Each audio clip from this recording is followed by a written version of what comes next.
Maraming Kapitulo 8, versikulo 14 ang hinganati, 17, 14 to 17. Acts 8. Masakap, Ilocano. Nadamang dagiti apostoles si Jerusalem, inawat dagiti taga Samaria ti sa uti Diyos, kat imbaunda sa Jai da Pedro ken Juan. 15. Hindi si Mangpatdan nararaganda ang Samaritano tapno awaten damat ni Espiritu Santo. 16. Saan pa'y ngamin bimaba kadakwa ng Espiritu Santo na bunyagan na lang ang itinagan ni Apo Jesus. 17. Kat impatay da Pedro ken Juan imada kadakwada kat inawat da iti Espiritu Santo. Ida Acts chapter 6 gamit nga katsat at da iti napasamak di jay.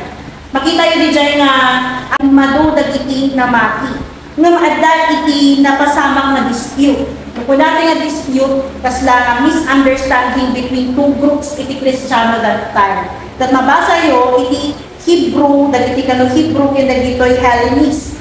The Hellenist Christians nag-complain da. Mabasa yo Acts chapter 6 verse 1, niting complain da nga kunada, apay nga kasama baybayan dagiti widows ni. Kunada kat amutay man ti widows, ang iti widows ni balod. That makita tayo dito yung kakabsat na the early Christian church, ada iti sa baling ang ministry da, maawag ng benevolence ministry. Dito nga ministry, dito multulong kadagiti ang kasapulan. Verse 2, makita tayo dito nga nag-stand up dagiti apostol. Kung dalawang dagiti apostoles, kada disipulo, di ba ado thousands iti mainayon. So talaga, nga rinibo-ribo, iti pamahalaan da, ililid da nga tao. Diba? Rinibo nga tao. Since kinag-aduda, anya nakita, walang nabantayan ti dagiti apostoles nga, ni atagayan man iti mabaybay-anan. So the dispute, kuna ni daytoy apostol, nga agpili da, manipod kanya da, iti tattao nga agbalin niya in charge, ito nga ministry. And the one to neglect the ministry of the word and prayer. Iso nga kuna da, agpili tayo, iti tattao nga may talaga nga agbalin niya in charge, ito nga ministry. Iso nga, pinili da, iti pito nga tao, kat no i-research yun, so da naging makawagan ng 7 deacons. So for our future reference, iso da Stephen, Philip, Prochorus, Nicanor, Timon, Parmenas, and Nicolas. And then may isa kadagiti pito nga 7 deacons ay nag-show up ni Stephen. Tumulong pa ni Stephen, kadagiti apostol, iti pananibesa-besa mo lang iti sasako niya ako Diyos.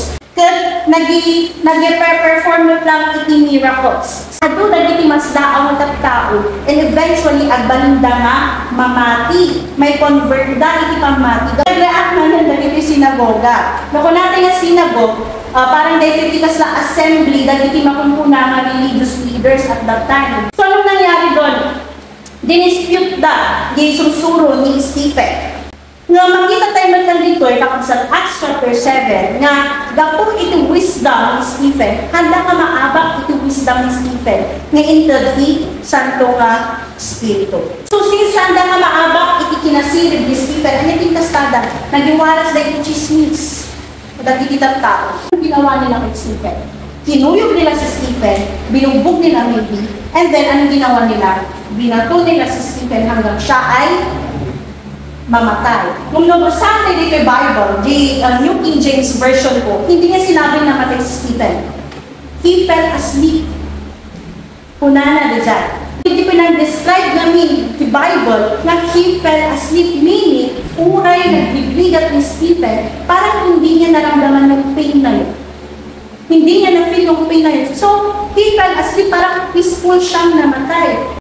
So after the panakatay ni Stephen na kabsat, na-persecute dagiti tao, na-scatter da, nagwara-wara. Then here comes Saul. So sinadrak na dagiti churches, sinira niya, totally distract ang ginawa niya. Kinuha na yung mga babae, mga lalaki, kinulong niya. Kata nag-show up man ni Philip. Imaba, kat napan iti Samaria, kat in bagana isasao ni Apo Diyos. So makita tayo dito yung kakabsat na dito yung situation da na na-scatter da, hindi yun actually naging negative. sa ministry nila.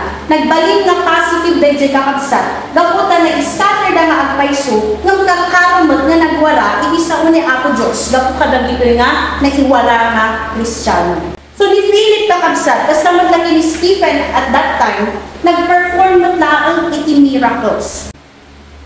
Idinangag dagiti apostles na nagbati iti Jerusalem, dinakasama iti Samaria, nga adu dagiti tattao nga imawat iti sao ni ako Diyos kakabsat. In Mayda iti Samaria, in Baunda the Peter kay John to pray for them to receive the Holy Spirit. Previous verses nga inawat dagiti taga Samaria iti sao ni ako Diyos. Ket nabautisaran itinaga ni ako tayo na Jesus, meaning it is salvation. Nagisalakan da gaputa na makida kini ako Diyos kas manudot manangisalakan. Ket apay nga gud na dahil Peter kini John ket naibakon to pray for these people tapno awatan da the Holy Spirit. Basahan niyo dito Acts chapter 8 verse 16. Ibagbaga na dito'y, for as yet he had not fallen upon none of them. Ibagbaga na dito'y, nga uri may sa kanyada, awan ikibimabaan, ikisantong Espiritu. Diba, bagbaga tayo nga the moment you receive Jesus Christ as your Lord and Savior, at dapat yan ka ng Holy Spirit. Kanya nga rin ibagbaga na dito'y kapisan. At ibagbaga na dito'y, kat panakabautisan, ikisantong Espiritu. Adalang talunga kayat ko nga i-emphasize at tangarap. Number 1, you designate the word. Haan tayo nga i-exhaust iti bagi tayo. No da tayo iti leader, i-designate tayo iti obra. So just imagine no si kaamin iti mga aramid, di pa'y nag-exhaust. Diba? So na makita tayo naging inaramid ka apostol, tapno saan da nga mabaybayan, dahil ministry na talaga na mangyibkas isa sa unya ako Diyos. Anong ginawa nila? They designate the word. Key point number 2.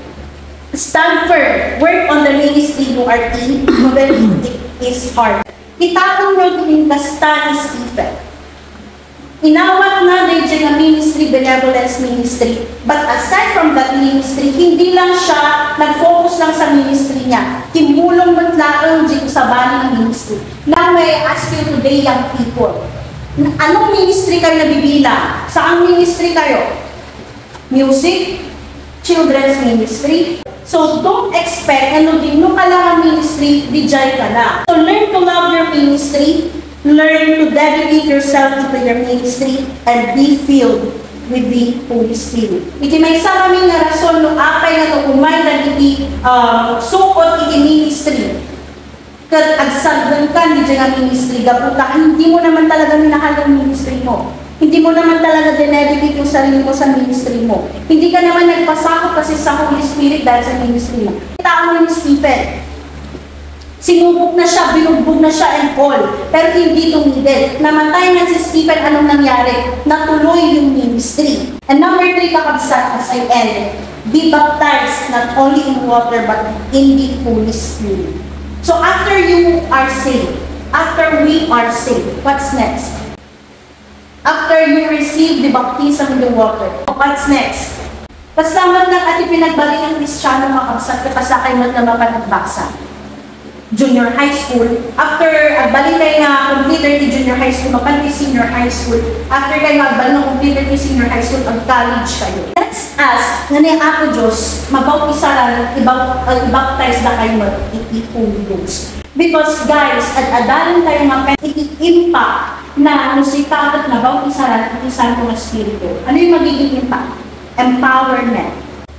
So, haan nila ko mga agpatingga, kanya tayo ang nilakagsat. Saan tayo ko mga agpatingga na nabautisaran na kon, itidanong, I am saved. But what is next kakabsat? Tingnan nyo, binigyan nila ng emphasis. Dagito'y taga Samaria, inawat dahil iti sa una, bautisaran dahil itidanong. They were saved actually yung nung apay, ngayon baong dalata ni Peter kini John, mapan kayo di Samaria, takno bautisaran yung dagito ng tagtao. Apaya, to empower these people, takno saan nagpatingga, naisalakan ngayon, what's next? Nagtugkal kayo. Ang level up tayo, mapantay ng the next grade level ko mga.